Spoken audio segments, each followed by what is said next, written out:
नमस्कार दोस्तों, wizard competition classes में आपका हार्दिक स्वागत है। मेरे चैनल को सब्सक्राइब करें, लाइक कमेंट और शेयर ज़रूर करें।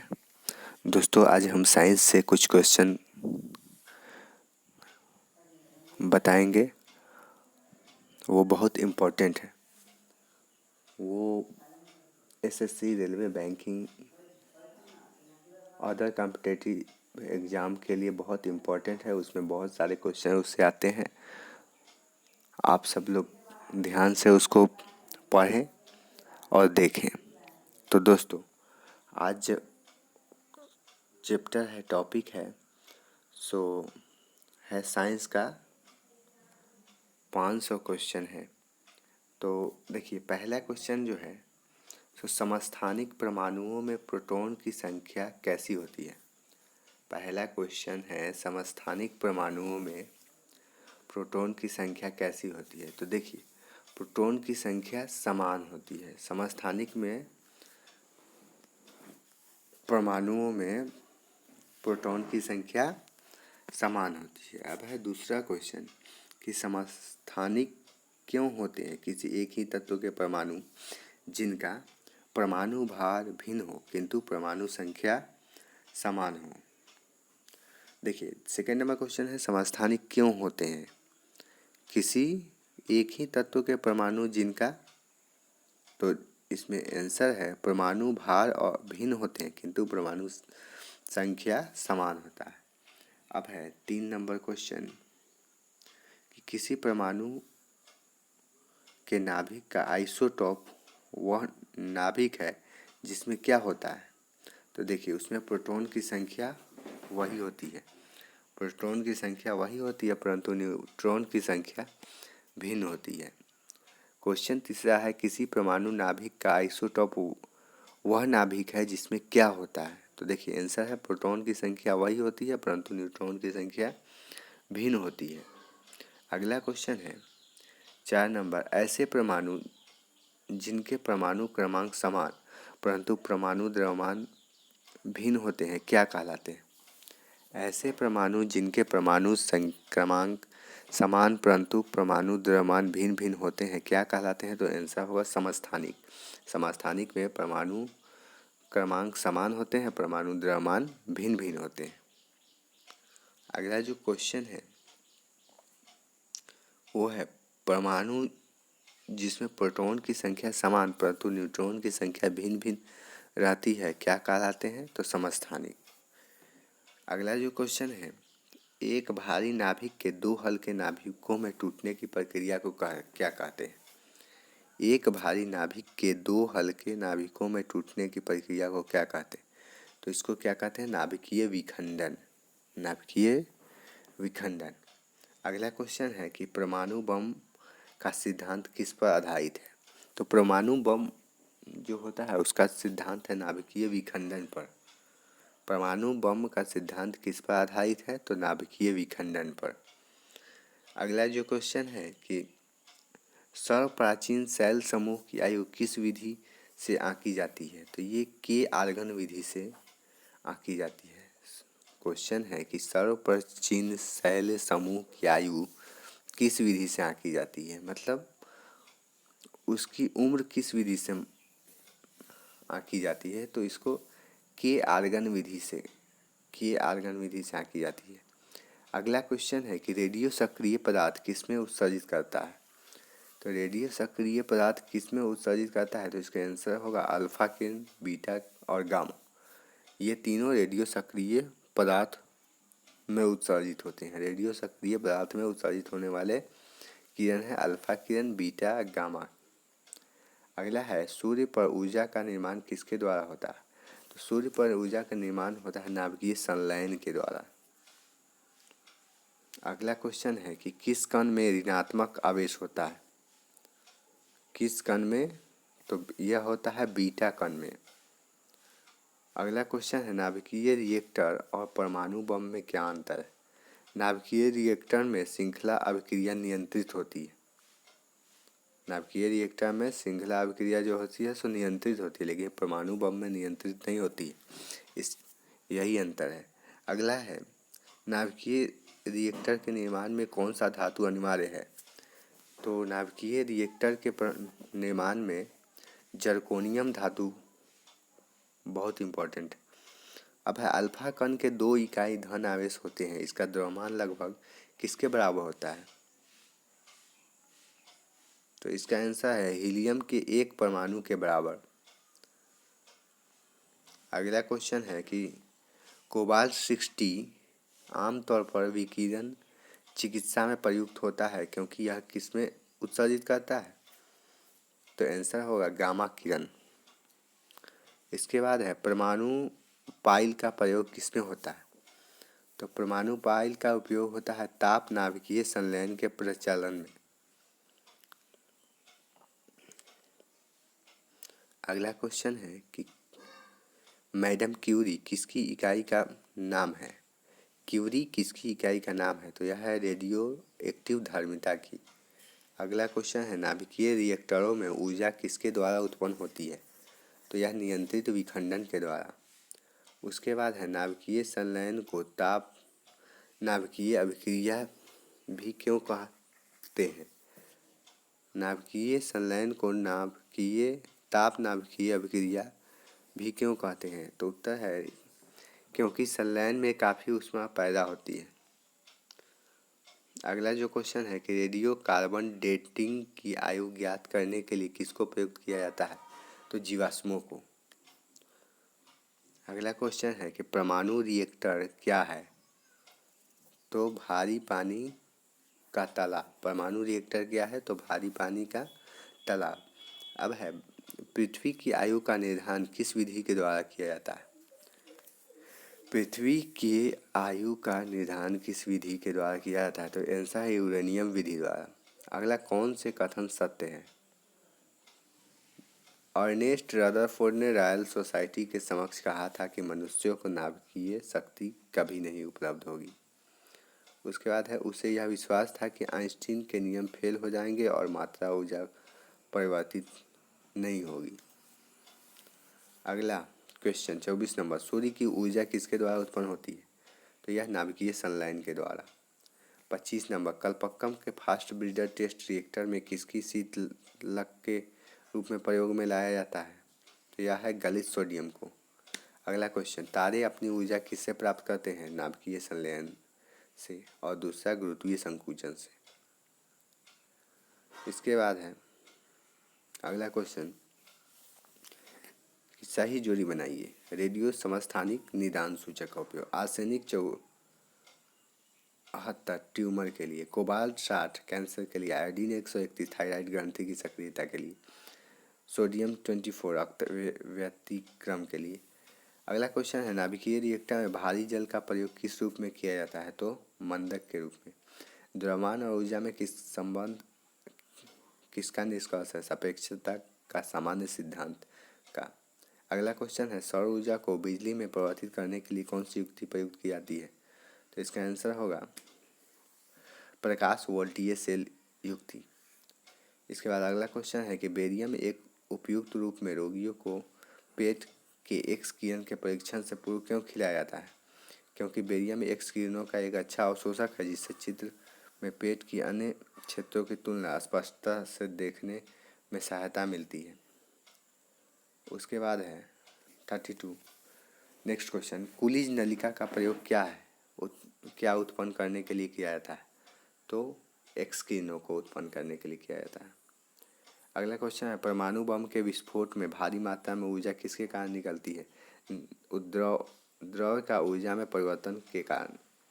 इसके बाद अगला क्वेश्चन है अतिचालकता किस तापमान पर अत्यधिक आर्थिक महत्व की हो सकती है जिसमें लाखों रुपए की बचत हो?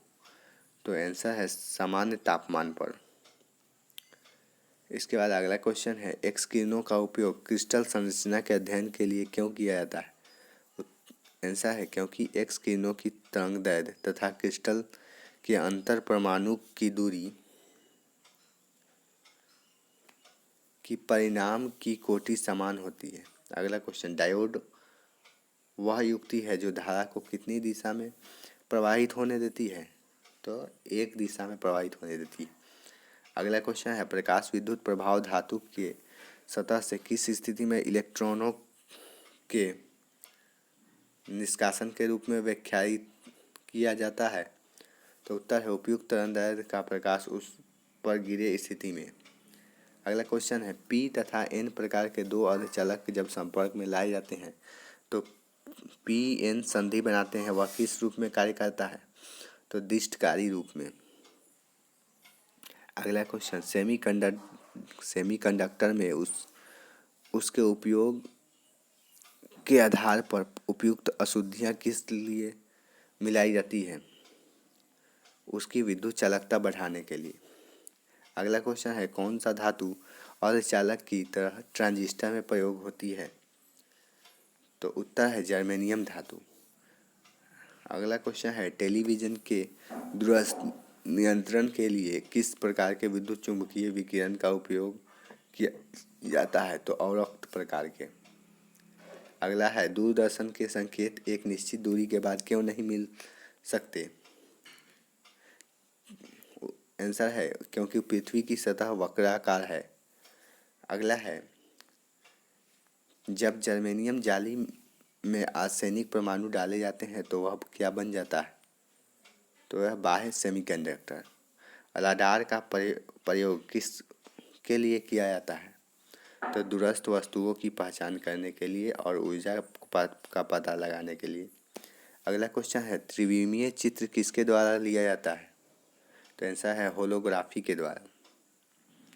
इसके बाद है लेसर बीम का उपयोग किस में किया जाता है? तो आँख की चिकित्सा में। लेसर अथवा किसी अन्य सशक्त प्रकाश स्रोत से निकली दो प्रकाश किरणों के व्यतिकरण से त्रिविमीय प्रतिबिंब बनाने से संबंध समृद्धि क्या कहलाता है? तो होलोग्राफी। अगले क्वेश्चन है कि प्रकाश वैद्युत प्रभाव क्या है? तात्कालिक प्रक्रिया है। अगला क्वेश्चन है एक्स किरणों का प्रयोग किसके लिए किया जाता है? तो बहुमूल्य पत्थरों और हीरों में खराबी का पता लगाने के लिए। विद्युत उत्पन्न करने के लिए कौन सी धातु का उपयोग होता है? तो यूरेनियम धातु का। अगला क्वेश्चन है कि तारे अपनी ऊर्जा किस प्रकार प्राप्त करते हैं? तो नाभिकीय संयोजन के फलस्वरूप। अगला क्वेश्चन है कौन उच्च तापीय अतिचालक है? आंसर है सिरेमिक ऑक्साइड। अगला क्वेश्चन है एकीकृत परिपथ में प्रयुक्त अर्धचालक चिप किसकी बनी होती है? तो सिलिकॉन की। अगला क्वेश्चन है ऑटो हॉर्न ने अणुबम की खोज किस सिद्धांत के आधार पर की थी? तो यूरेनियम विखंडन सिद्धांत के आधार पर। अगला क्वेश्चन है लेजर एक युक्ति है किसके द्वारा उत्पन्न किया जाता है? तो उद्दीप्त विकिरण के द्वारा। अगला क्वेश्चन है निम्न तापी इंजनों अथवा क्रायोजेनिक इंजन का अनुप्रयोग किस में किया जाता है? तो यह रॉकेट में किया जाता है। नेक्स्ट क्वेश्चन है जब टेलीविज़न का स्विच ऑन किया जाता है तो क्या होता है? उत्तर दृश्य तुरंत प्रारंभ हो जाता है लेकिन श्रव्य बाद में सुनाई देता है क्योंकि ध्वनि प्रकाश की अपेक्षा कम वेग से चलती है। अगला क्वेश्चन है किस कण का जिसका आविष्कार करने का दावा किया जा रहा है अल्बर्ट आइंस्टीन के सापेक्षवाद सिद्धांत को गलत साबित करने के जोखिम में डाल सकता है? उत्तर माइक्रोवेव फोटॉन कण का। अगला क्वेश्चन है सितारों में अक्षय ऊर्जा का स्रोत का क्या कारण है? तो हाइड्रोजन का हीलियम में परिवर्तन होना। अगला क्वेश्चन है एक्स किरणों की वेधन क्षमता किसके द्वारा बढ़ाई जा सकती है? कैथोड और एनोड के बीच विभवांतर बढ़ाकर। नेक्स्ट क्वेश्चन है पहले तापायनिक वाल्व का आविष्कार किस वैज्ञानिक ने किया था? उत्तर J.A. फ्लेमिंग वैज्ञानिक ने। अगला क्वेश्चन है किसी लेजर में सभी परमाणु प्रकाश तरंगे किसमें उत्सर्जित करते हैं? तो आंसर है इसका पहला एक ही आवृत्ति में, दूसरा एक ही आयाम में, तीसरा एक ही फेज में। अगला क्वेश्चन है कि एक ही गतिज ऊर्जा के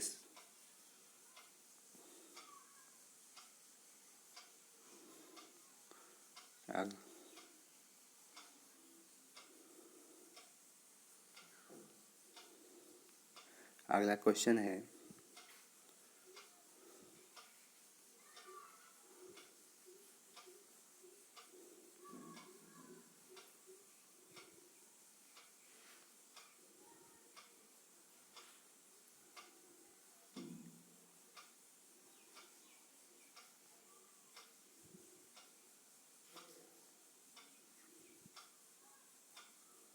एक ही गतिज ऊर्जा के साथ चल रहा है, उनमें से सबसे अधिक संवेग किसका होता है? तो इलेक्ट्रॉन का।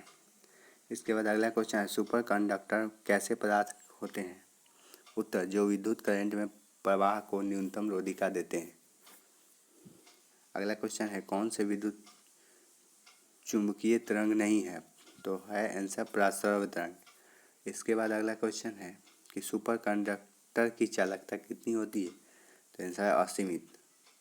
अगला क्वेश्चन है, प्रकाश वोल्टीय कौन से सेल होते हैं? सौर सेल। इसके बाद अगला क्वेश्चन है, आइंस्टीन को नोबेल पुरस्कार से सम्मानित किसके द्वारा किया गया, किसके लिए किया गया था? तो आंसर है प्रकाश वैद्युत प्रभाव के लिए। आइंस्टीन को नोबेल पुरस्कार से सम्मानित किसके लिए किया गया था? तो आंसर है प्रकाश वैद्युत प्रभाव के लिए। उसके बाद है, हेलीकॉप्टर का आविष्कार किस वैज्ञानिक ने किया? तो ब्रिकवेट वैज्ञानिक ने। अगला क्वेश्चन है, रडार के आविष्कारक कौन थे? आंसर है टेलर वैज्ञानिक और यंग वैज्ञानिक, टेलर और यंग। अगला क्वेश्चन है, नोबेल पुरस्कार अल्फ्रेड नोबेल के नाम पर शुरू हुआ था, जिन्होंने किसकी खोज की थी? तो डायनामाइट की। अगला क्वेश्चन है, त्वरित चालक के आविष्कारक कौन है? आंसर है बेंजामिन फ्रैंकलिन। अगला क्वेश्चन है, टेलीविजन का आविष्कार किस वैज्ञानिक ने किया था? Louis Braille. एक्सरे किरण का आविष्कार किस वैज्ञानिक ने किया था? तो रॉन्स्टन वैज्ञानिक। अगला क्वेश्चन है, टेलीस्कोप की खोज किस वैज्ञानिक ने की थी? तो गैलीलियो। हवाई जहाज का किस वैज्ञानिक ने खोज किया था? तो स्टीवनसन। गैस इंजन की खोज किस वैज्ञानिक ने किया था? तो डैमलर ने। अगला क्वेश्चन है, परमाणु बम का विकास किस वैज्ञानिक ने किया था? तो जे रॉबर्ट ओपेनहाइमर। अगला, प्रक्षेपास्त्र का विकास किस वैज्ञानिक ने किया था? तो वर्न वान ब्रांड ने। हाइड्रोजन बम किस वैज्ञानिक ने विकसित किया था? एडवर्ड टेलर वैज्ञानिक ने। इसके बाद है, लेसर का आविष्कार किस वैज्ञानिक ने किया? टी.एच. मेनन ने। अगला है, इलेक्ट्रॉन सूक्ष्मदर्शी का आविष्कार किस वैज्ञानिक ने किया? तो नोल ने, नोल और उसका। अगला है, कौन सा युग्म असत्य है? उत्तर, जे पार्किंस पेनिसिलिन। अगला है, कंप्यूटर का जनक समझे जाने वाले व्यक्ति कौन है? Charles Babbage. जेट इंजन का आविष्कार किस वैज्ञानिक ने किया था? तो फ्रैंक व्हिटले। इसके बाद अगला है, माइक्रोफोन का आविष्कारक किसको माना जाता है? Graham Bell. अगला है, स्कूटर के आविष्कारक कौन है? Brown Shaw. अगला है, नाभिकीय रिएक्टर की खोजकर्ता कौन है? Enrico Fermi. अगला है, वायरलेस का आविष्कार किस वैज्ञानिक ने किया? मार्कोनी वैज्ञानिक ने। फाउंटेन पेन का आविष्कारक कौन थे? तो वाटरमैन। अगला है, विल्हेम रॉन्स्टेन ने किसका आविष्कार किया? तो एक्सरे मशीन का। बिजली बल्ब का आविष्कार किस वैज्ञानिक ने किया था? तो थॉमस एल्वा एडिसन। अगला है, कौन सा युग्म सत्य है? तो क्रिस्टोफर का कॉकरेल, हावर्ड क्राफ्ट। अगला है, इलेक्ट्रॉनिक कंप्यूटर का आविष्कार किस वैज्ञानिक ने किया? तो एकर्ट और मॉसली। अगला है, रडार का आविष्कारक कौन था? Robert Watson. इसके बाद है, मशीन गन का आविष्कारक वैज्ञानिक ने किया था? जेम्स पकल। सेफ्टी रेजर का आविष्कार किस वैज्ञानिक ने किया था? तो जिलेट ने। उसके बाद, पार थर्मामीटर का आविष्कार किस वैज्ञानिक ने किया था? फारेनहाइट ने। उसके बाद है, मोबाइल फ़ोन का आविष्कार किस वैज्ञानिक ने किया था? Martin Cooper. अगला क्वेश्चन है, बैटरी का आविष्कार किस वैज्ञानिक ने किया था? तो वोल्टा ने। इसके बाद है अगला क्वेश्चन, कौन सा युग्म असत्य है? तो मैडम क्यूरी वैज्ञानिक डायनामाइट। अगला है, डीजल इंजन का आविष्कार किस वैज्ञानिक ने किया था? तो रुडोल्फ। अगला है, अल्फ्रेड नोबल ने किसका आविष्कार किया था? डायनामाइट का। वर्षा की अम्लता किसके द्वारा मापी जाती है? पीएच मीटर के द्वारा। अगला है, पायरोमीटर किसके नापने के लिए प्रयोग में लाया जाता है? तो उच्च तापमान। अगला है, महासागर में डूबी हुई वस्तुओं की स्थिति जानने के लिए किस यंत्र का प्रयोग किया जाता है? तो सोनार यंत्र। अगला है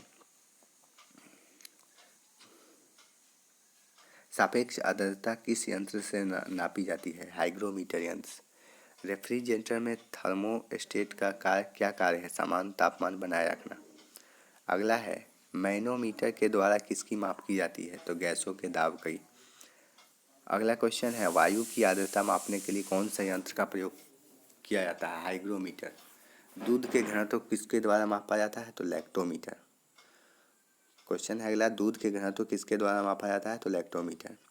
इसके बाद अगला क्वेश्चन है कि किस यंत्र का उपयोग ऊंचाई नापने के लिए किया जाता है? अल्टीमीटर। इसके बाद अगला क्वेश्चन है कि भूकंप की तीव्रता किस यंत्र से मापी जाती है? तो इसका आंसर होगा सिस्मोग्राफ।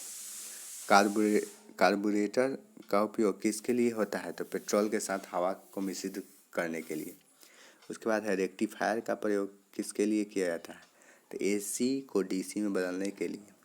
अगला क्वेश्चन है सूर्य की किरणें की तीव्रता मापने वाले उपकरण को क्या कहते हैं? तो एक्टियोमीटर। अगला क्वेश्चन है एक उड़ते हुए चक्के की प्रति सेकंड घूर्णन किसमें मापी जाती है? तो स्टेबोस्कोप में। अगला क्वेश्चन है कि रडार उपयोग किसके लिए किया जाता है? तो रेडियो तरंगों द्वारा वस्तुओं की स्थिति ज्ञात करने के लिए। अगला क्वेश्चन है साइक्लोट्रॉन किसको त्वरित करने के लिए प्रयुक्त किया जाता है? तो परमाणु को। इसके बाद अगला क्वेश्चन है कि कुलीज और नालिका प्रयोग किसको उत्पन्न करने के लिए किया जाता है? तो एक्स किरणें को। अगला है रिकॉर्ड करने और रिकॉर्ड हुई डिक्टेशन को पुनः रिप्रोड्यूस करने के लिए प्रयुक्त उपकरण को क्या कहा जाता है? डिक्टाफोन। हाइग्रोमीटर किसको नापने के लिए प्रयोग में लाया जाता है? वायुमंडल में व्याप्त आर्द्रता को। उसके बाद है साइक्लोट्रॉन एक कैसी युक्ति है? आवेशित कणों की ऊर्जा प्रदान करती है। अगला है ध्वनि की तीव्रता मापने वाला यंत्र कौन सा है? तो ऑडियोमीटर। इसके बाद है फेरोमीटर का उपयोग किसको नापने में किया जाता है? ध्वनि तीव्रता में। अगला है थर्मोस्टेट का प्रयोजन क्या है? तापमान को स्थिर रखना। अगला क्वेश्चन है व्हीटस्टोन ब्रिज से क्या मापा जाता है? प्रतिरोध। व्हीटस्टोन ब्रिज से क्या मापा जाता है? तो प्रतिरोध। अगला है अति लघु समय अंतरालों को सही मापने के लिए किसका प्रयोग किया जाता है? तो परमाणु की घड़ियों का। अगला है डायनमो में ऊर्जा किस में परिवर्तन होता है? यांत्रिक ऊर्जा से विद्युत ऊर्जा में। डायनमो में ऊर्जा किस में परिवर्तन होता है? तो यांत्रिक ऊर्जा से विद्युत ऊर्जा में। अगला क्वेश्चन है प्रकाश विद्युत सेल किस ऊर्जा में बदलता है? प्रकाश ऊर्जा को विद्युत ऊर्जा में बदलता है। इसके बाद रासायनिक ऊर्जा को विद्युत ऊर्जा में कौन परिवर्तित करता है? बैटरी। अगला क्वेश्चन है वायुमंडलीय दबाव को मापने के लिए किस यंत्र का उपयोग किया जाता है? तो बैरोमीटर। अगला क्वेश्चन है पाइरोमीटर का प्रयोग किस में करते हैं? तापक्रम मापने में। उसके बाद है दाब को मापन के लिए किस यंत्र का प्रयोग किया जाता है? तो एंड्रॉयड बैरोमीटर यंत्र का। उसके बाद है विद्युत धारा का मापन किस उपकरण का प्रयोग करके किया जाता है? तो एमीटर उपकरण का। अगला है झूठ को पता लगाने वाला कौन सा यंत्र है? पॉलीग्राफी। अगला है फ्लाइट रिकॉर्डर को तकनीकी दृष्टि से क्या कहते हैं? Black box. अगला है उड़ान अभिलेखी का तकनीकी नाम क्या है? काला बॉक्स। अगला है वायु की गति किसके द्वारा मापी जाती है? एनीमोमीटर के द्वारा। अगला है क्वेश्चन कि टैकोमीटर अथवा वेग मापी का प्रयोग किसके मापन के लिए किया जाता है? तो यह है घूर्णन गति के मापन के लिए। उसके बाद है अगला क्वेश्चन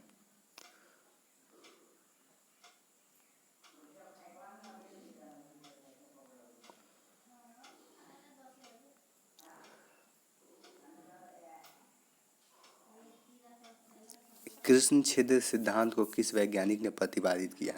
तो यह है एस चंद्रशेखर ने। अगला है गुरुत्वाकर्षण नियमों का आविष्कारक कौन है? तो न्यूटन है। लॉ ऑफ फ्लोटिंग सिद्धांत की खोज किस वैज्ञानिक ने की? इसका है आर्किमिडीज ने। उसके बाद है विद्युत धारा का चुंबकीय प्रभाव सर्वप्रथम किस वैज्ञानिक के द्वारा अवलोकित किया गया था? तो यह है ऑर्स्टेड वैज्ञानिक के द्वारा। इसके बाद है भौतिकी में चतुर्थ आयाम परिचय किस वैज्ञानिक ने दिया? तो यह है आइंस्टीन वैज्ञानिक ने। इसके बाद है एक अश्वशक्ति में कितने वाट होते हैं? तो 746 वाट। अगला क्वेश्चन है एक माइक्रोन किसके बराबर होता है? तो 1/1000 mm के बराबर। अगला क्वेश्चन है एक पिकोग्राम किसके बराबर होता है? तो 10⁻⁻12 ग्राम के। अगला क्वेश्चन है 1 किलोमीटर दूरी का क्या तात्पर्य है? 1000 मीटर। अगला है एक बैरल में कितने लीटर होते हैं? 159 लीटर। अगला क्वेश्चन है एक बार किसके बराबर होता है? तो 10⁵ PA के बराबर। अगला क्वेश्चन है एक खगोलीय इकाई औसतन किसके बराबर होती है? तो पृथ्वी और सूर्य की दूरी के बराबर। अगला क्वेश्चन है 1 किलोग्राम राशि का वजन कितना होता है? 9.8 न्यूटन। अगला क्वेश्चन है एक प्रकाश वर्ष किसके सर्वाधिक निकट है? तो 10⁻15 m के। अगला क्वेश्चन है तेल का एक बैरल लगभग किसके बराबर होता है? तो 159 लीटर। अगला क्वेश्चन है कि 6 फुट लंबे व्यक्ति की ऊंचाई नैनोमीटर में कैसे व्यक्त की जाएगी? तो 183 × 10⁻7 नैनोमीटर। अगला है 1 नैनोमीटर किसके बराबर होता है? तो 10⁻7 सेंटीमीटर। अगला क्वेश्चन है एक ही प्रकार का परमाणु किसमें मिलता है? तो प्राकृतिक तत्वों में। इसके बाद है सही जोड़ी बताइए। देखिए पदार्थ और तत्व हीरा कार्बन का, संगमरमर कैल्शियम, रेत सिलिकॉन, माणिक्य एल्युमिनियम।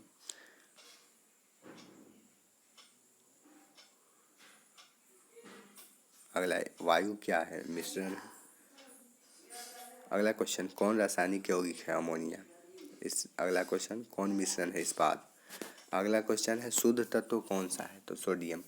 अगला क्वेश्चन है पदार्थ का प्रामाणिक सिद्धांत सर्वप्रथम किस वैज्ञानिक ने प्रस्तावित किया? John Dalton. उसके बाद है अगला क्वेश्चन कौन किसी तत्व के परमाणु क्रमांक को सबसे सही निर्धारित करता है? तो प्रोटॉन की संख्या। अगला क्वेश्चन है कि परमाणु के नाभिक में कौन से कण होते हैं? तो प्रोटॉन और न्यूट्रॉन के कण। अगला क्वेश्चन है कि सबसे पहले इलेक्ट्रॉन के आवेश का सफलतापूर्वक निर्धारण किस वैज्ञानिक ने किया? तो यह आंसर है मिल्टन वैज्ञानिक ने। उसके बाद है अगला क्वेश्चन कि रदरफोर्ड के प्रकीर्णन परीक्षण ने किसकी मौजूदगी को सिद्ध किया था? तो यह परमाणुओं में न्यूक्लियस की। अगला क्वेश्चन है किस कण में कणीय तरंग की द्रव्य प्रकृति पाई जाती है? तो इलेक्ट्रॉन के कण में। अगला क्वेश्चन है न्यूट्रॉन का पता लगाने वाले वैज्ञानिक का नाम क्या था? चैडविक। इसके बाद अगला क्वेश्चन है कि किसी परमाणु के रासायनिक व्यवहार किस पर निर्भर करता है? तो यह है न्यूक्लियस के चारों ओर घूम रहे इलेक्ट्रॉनों की संख्या पर। इसके बाद अगला क्वेश्चन है कि द्रव्यमान संख्या किसका योग है? तो प्रोटॉन और न्यूट्रॉन का। इसके बाद अगला क्वेश्चन है कि न्यूक्लियर कण में कोई द्रव्यमान और कोई आवेश नहीं होता है किंतु प्रचक्रण होता है। यह न्यूट्रिनो न्यूक्लियर कण में होता है। अगला क्वेश्चन है कि किसी परमाणु में परिक्रमण कर रहे किसी इलेक्ट्रॉन की कुल ऊर्जा कैसी होती है? तो यह सदा धनात्मक होती है। अगला क्वेश्चन है कि न्यूक्लियस की द्रव्यमान संख्या किसमें अधिक होते हैं? तो सदा उसके परमाणु क्रमांक अधिक होते हैं। अगला है रासायनिक तत्व के अणु संदर्भ में चुंबकीय क्वांटम संख्या संबंध किससे है? तो यह चक्रण से होता है। आंसर इसका चक्रण होगा। अगला क्वेश्चन है कि किसी तत्व के रासायनिक गुण कौन तय करता है? तो किसी तत्व के रासायनिक गुण इलेक्ट्रॉन की संख्या तय करता है। अगला क्वेश्चन है कि परमाणु क्रमांक 20 वाले परमाणु का इलेक्ट्रॉनिक विन्यास कितना होगा? तो 2882 विन्यास। अगला है कौन सी संख्या इलेक्ट्रॉनिक संरूपण धातु तत्व के लिए है? तो 2882 संख्या। अगला है अस्थायी नाभिक में किसकी लगभग समान संख्या होती है? तो इसका आंसर होगा कि न्यूट्रॉन और प्रोटॉन की। अगला क्वेश्चन है कि कौन क्लोरीन का सही इलेक्ट्रॉनिक विन्यास है? तो 2, 8 और 7 इलेक्ट्रॉन। अगला है आणविक कक्षा में अभिन्यास किससे नियंत्रित होता है? तो यह है चुंबकीय क्वांटम संख्या से। इसके बाद है अगला क्वेश्चन कि एक परमाणु के 3 आधारभूत अवयव कौन से हैं? तो देखिए, एक परमाणु का 3 आधारभूत अवयव होता है, प्रोटॉन, न्यूट्रॉन और इलेक्ट्रॉन। अगला है कि एकधा आयनित कार्बन परमाणु के नाभिक में क्या होता है? तो इसमें प्रोटॉन और न्यूट्रॉन, 6 प्रोटॉन और 6 न्यूट्रॉन होते हैं। अगला क्वेश्चन है कि कौन परमाणु का भाग नहीं है? तो फोटॉन। इसके बाद है जब 2 इलेक्ट्रॉन एक ही कक्ष में होते हैं तो उनमें क्या पाया जाता है? तो उसमें पाया जाता है विपरीत चक्रण। जब 2 इलेक्ट्रॉन एक ही कक्षा में होंगे तो विपरीत चक्रण मतलब विपरीत दिशा में घूमते नजर आएंगे। अगला है परमाणु अभाज्य है, किस वैज्ञानिक ने प्रस्तावित किया था? जॉन डाल्टन ने। इसके बाद है किसी तत्व के परमाणु की दूसरी कक्षा में इलेक्ट्रॉनों की अधिकतम संख्या कितनी हो सकती है? तो 8। अगला क्वेश्चन है कि कार्बन का परमाणु संख्या 6 और परमाणु भार 12 है तो इसके नाभिक में कितने प्रोटॉन होंगे? 6 होंगे। अगला क्वेश्चन है कि परमाणविक संख्या Z और द्रव्यमान संख्या A की एक परमाणु इलेक्ट्रॉन की संख्या क्या है? तो इलेक्ट्रॉन की संख्या क्या होगी? Z होगी। अगला क्वेश्चन है कि सोडियम क्यूब का परमाणु संख्या 11 तथा परमाणु द्रव्यमान 23 है तो इसमें इलेक्ट्रॉन और न्यूट्रॉन प्रोटॉन की संख्या क्रमशः क्या होगी? तो 11, 12, 11 होगी। अगला है किसी तत्व के परमाणु भार से संबंधित कौन सा कथन सर्वाधिक सही है? तो द्रव्यमान संख्या के विपरीत तत्व का परमाणु भार भिन्न हो सकता है।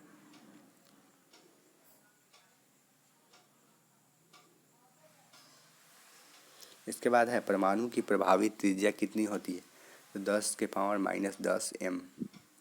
अगला क्वेश्चन है कि किसी तत्व का परमाणु संख्या 35 है तथा उसमें 18 इलेक्ट्रॉन है तो उसमें प्रोटॉनों की संख्या कितनी होगी? तो प्रोटॉन की संख्या होगी 18। इसके बाद अगला क्वेश्चन है कि कौन इलेक्ट्रॉनिक संरूपण धातु तत्वों के लिए होता है? तो 2, 8, 18, 2। तो दोस्तों कैसा लगा ये वीडियो? अगर अच्छा लगा तो वीडियो चाहे मेरे चैनल को सब्सक्राइब करें, लाइक, कमेंट और शेयर जरूर करें। Thank you.